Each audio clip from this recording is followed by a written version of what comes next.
ഒന്നും കൊണ്ടല്ല. ഈ ഇരിക്കുന്ന പെൺപടകളെ കണ്ടോ? കണ്ടു. അതിന്റെ ബാക്കിലും കുറച്ച് ആൺപടകളും ഇരിപ്പുണ്ട്. പക്ഷെ റേഷ്യോ കൂടുതൽ പെണ്ണുങ്ങളാണ്.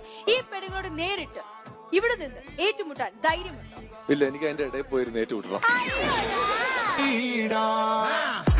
ഓക്കെ, സോ അവിടുന്ന് റെഡി ആണെങ്കിൽ നിങ്ങൾക്ക് നിങ്ങളുടെ ആദ്യത്തെ ക്വസ്റ്റ്യൻ ചോദിക്കാം. എവിടുന്നാണ്? എന്റെ പേര് സോണി. എന്റെ പേര് ടിനി. ഞാൻ വെസ്റ്റ്ഫോർട്ട് കോളേജ് പാരാമെഡിക്കൽ ഇൻസ്റ്റിറ്റ്യൂട്ടിൽ നിന്ന് വരുന്നു. പുള്ളി 10ാം ക്ലാസ് കഴിഞ്ഞ് വരുന്നു. ഹൈറ്റ് കൂടുന്നവർക്ക് ബുദ്ധി കുറവാന്ന് കേട്ട് വരുന്നുണ്ട്, സത്യമാണോ? 6 അടി വരെ കുഴപ്പമില്ല, 6ൽ കൂടിയാൽ ഇത്തിരി പ്രശ്നം. ബുദ്ധി കുറവാന്നുള്ള പ്രശ്നമുണ്ട്. അതല്ല, ഇത് നമുക്ക് എല്ലാവർക്കും അപ്ലൈ ചെയ്യാൻ പറ്റൂല. ഇപ്പൊ മോന് 6 അടി പൊക്കമൊന്നുമില്ല, എന്നിട്ടും ബുദ്ധി കുറവല്ലേ? അത് കഴിഞ്ഞു പോയ വർഷം രമേശ്വരന് പറ്റിയ ഏറ്റവും വലിയ അമ്ലി എന്താണ്? അടുത്ത വർഷം ചോദിച്ചാൽ ഇവിടെ വന്നത് പറയായിരുന്നു.